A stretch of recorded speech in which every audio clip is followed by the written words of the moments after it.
Bonjour à tous, bienvenue, c'est Angie. On se retrouve pour la guidance sentimentale et relationnelle du mois d'octobre. Comme tous les mois, je vous invite à écouter votre signe solaire, l'ascendant et le lunaire pour compléter et confirmer les informations. Vous pouvez également écouter ceux de votre partenaire amoureux afin de confronter les messages.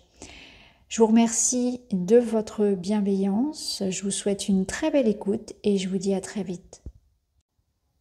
Bonjour les cancers, bienvenue dans votre guidance relationnelle sentimentale pour octobre. Nous sommes partis pour votre guidance, pour vos messages. On va voir dans quel état d'esprit un petit peu vous êtes. Vous êtes l'âme cavalière. Donc l'âme cavalière, c'est une âme décidée, enjouée, qui a envie que les choses avancent, que les choses bougent. Elle est volontaire, elle est dans l'action. Donc si quelque chose vous fait obstacle, vous avez envie de pousser les choses, d'avancer, de manifester. Donc là, on voulait... Il y a cette notion d'impatience, il y a cette notion de « il est temps ». Il est temps, je n'ai plus de temps à perdre, j'ai envie de vivre les choses maintenant. On vous sent dans cette notion-là. Alors, on va voir un petit peu, on va aller prendre des messages du cœur, on va voir ce que vous dit votre cœur. Vous avez l'élévation. Élève ta vibration énergétique et travaille ton alignement en chantant le mantra Om à 3 reprises. Ressens les vibrations de ce chant dans chacune de tes cellules. Alors là, ça vous demande de faire attention à vos énergies. Donc peut-être que parfois elles sont un petit peu en baisse, donc c'est normal, ça oscille. Donc une intention ici toute particulière à protéger vos vibrations, à être sûr d'être dans des vibrations hautes, donc ça passe par le repos, par l'alimentation, par les nettoyages énergétiques, etc. Par être surtout dans un état d'esprit neutre ou positif. On n'est pas forcément obligé d'être dans l'euphorie, hein, c'est pas du tout ça.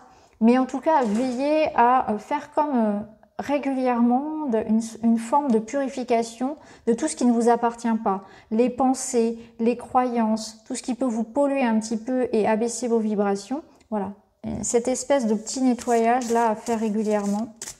Une forme d'hygiène quotidienne, je dirais, à avoir pour rester dans une énergie qui soit belle, qui soit lumineuse. Et veillez à faire du tri avec tout ce qui ne vous appartient pas. Hein. Les pensées qui ne sont pas justes, qui ne sont pas intelligentes, les croyances qui sont désuètes, etc. Alors ensuite, qu'est-ce qu'on vous dit? On vous parle du jugement. Ces jugements qui te traversent ne sont que le reflet de toi-même. Prends conscience de ces parties blessées de ton être qui se sentent déstabilisées face à certaines personnes ou à certaines situations. Alors, il est possible que vous viviez des événements qui vous touchent, qui vous blessent. Des paroles qu'on peut vous dire, des choses, des situations face à des personnes. Et là, c'est intéressant d'aller comprendre ce que ça vient réveiller chez vous, ce que ça vient montrer du doigt. Parce que si ça adhère en vous, c'est-à-dire que si quelqu'un vous critique et que ça vous touche, c'est qu'il y a une part de vous qui y croit quelque part. C'est qu'il y a quelque chose ici à travailler. C'est ce qu'on vous invite à faire. Ça doit couler. Ça doit couler normalement. Donc là, si ça vous touche particulièrement, c'est que ça réveille en vous une blessure qu'il est intéressant de travailler, de comprendre. La puissance. Sais-tu que ton cœur a des pouvoirs magiques? Inspire une situation négative, place-la dans ton cœur et la transformer en amour et en lumière que tu expires. Vous voyez, je vous parlais tout à l'heure d'un nettoyage énergétique, c'est ça. C'est qu'il y a certaines pensées et croyances qui ne vous appartiennent pas, elles appartiennent aux autres. Ça peut être ça. C'est aussi une forme de captation que vous avez, où vous pouvez être très empathe, les cancers, et parfois vous pouvez ressentir des émotions négatives qui ne sont pas les vôtres. C'est-à-dire que vous allez capter un égrégore dans la rue, vous allez capter l'agressivité d'un environnement, par exemple, professionnel, vous allez capter la fatigue de votre enfant, etc. Il y a plein de choses comme ça qui ne vous appartiennent pas. Sachez faire la différence entre ce qui est à vous et ce qui ne l'est pas. Et puis cette notion voilà, de petit nettoyage qui est important. Et ici, on vous dit qu'il y a quelque chose à transmuter. Donc il y a des émotions peut-être aussi à libérer encore, hein. Alors, on va aller voir au niveau vraiment sentimental et amoureux ce qu'on vous dit.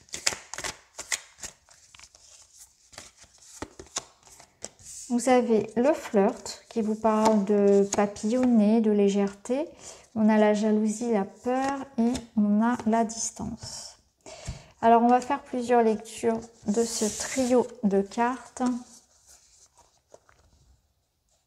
Il y a un manque de confiance qui peut être réveillé ici, qui peut réveiller une certaine forme de jalousie chez vous.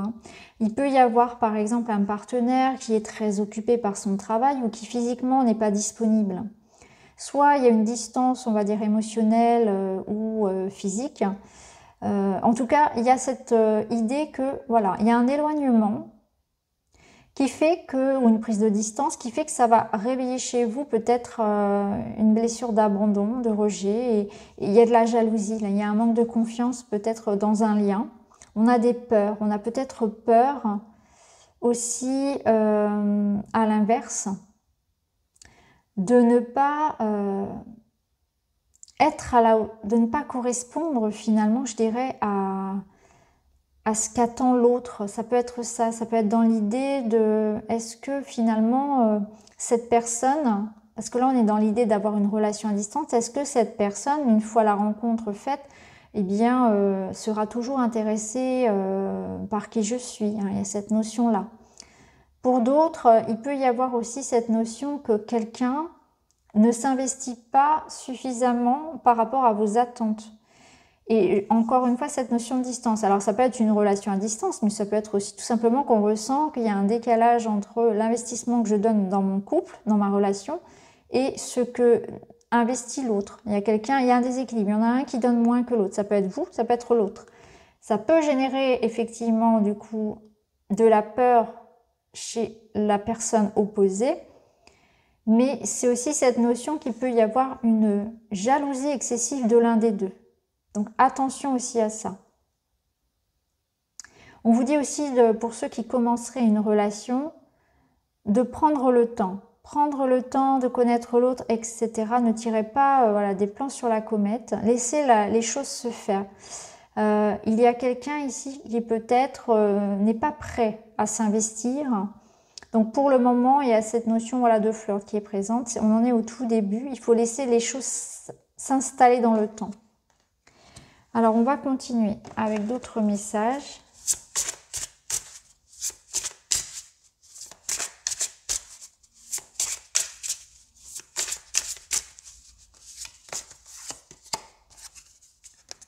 On retrouve cette notion de codépendance, d'autonomie qui est nécessaire, de jalousie, de pression que l'on met à l'autre, de savoir garder aussi du temps pour soi, vivre sans l'autre, ne pas attendre...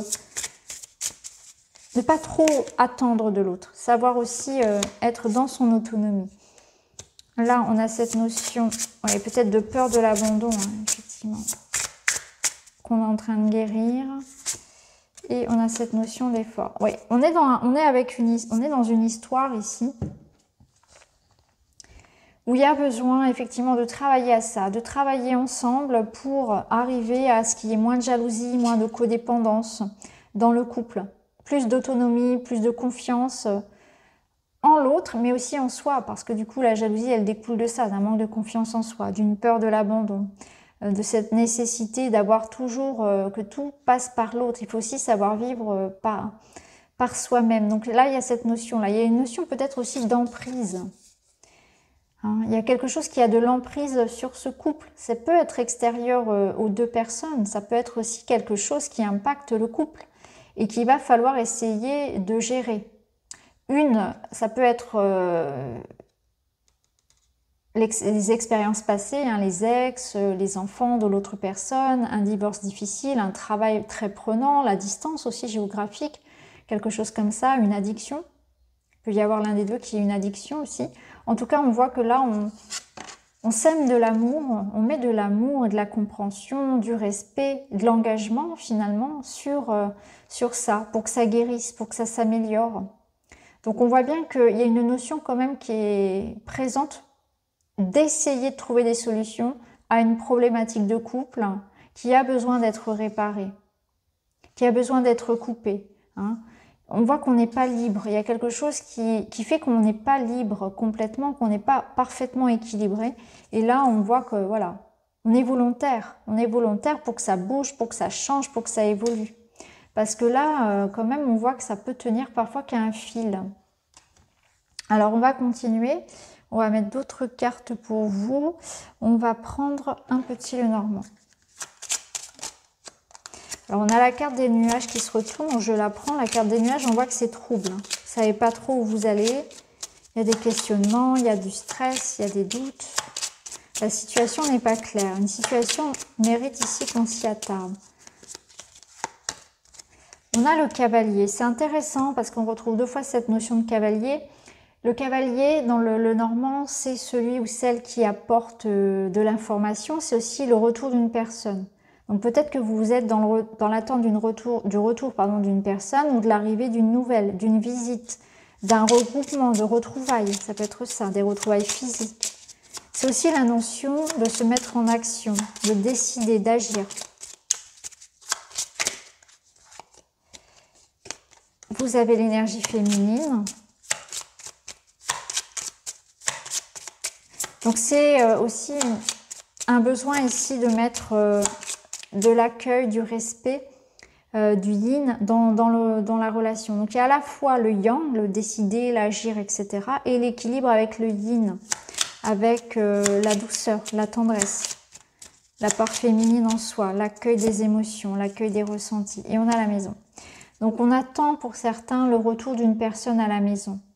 On attend une amélioration, plus de douceur, plus d'écoute, un apaisement au niveau de la famille, du foyer, de la vie dans la maison. La maison, c'est aussi vous-même. Donc on voit que vous avez besoin aussi de mettre de la clarté, de mettre de l'amour en vous, hein, une forme d'apaisement.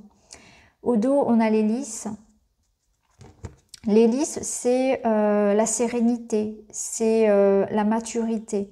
Donc on voit que les choses vont prendre du temps, qu'il y a une notion de patience, de respect, d'engagement, encore une fois, mais la structure est là, la structure est bonne. C'est-à-dire que dans le temps, les choses se feront.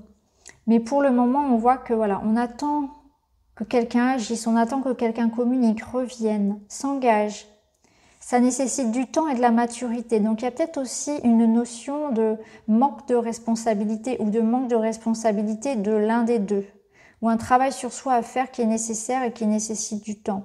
Pour certains, ça peut être quelque chose de juridique, en lien avec un notaire aussi, avec quelque chose d'officiel, pour une école, pour une pension, pour un jugement, etc. Il y a quelque chose comme ça que vous attendez aussi.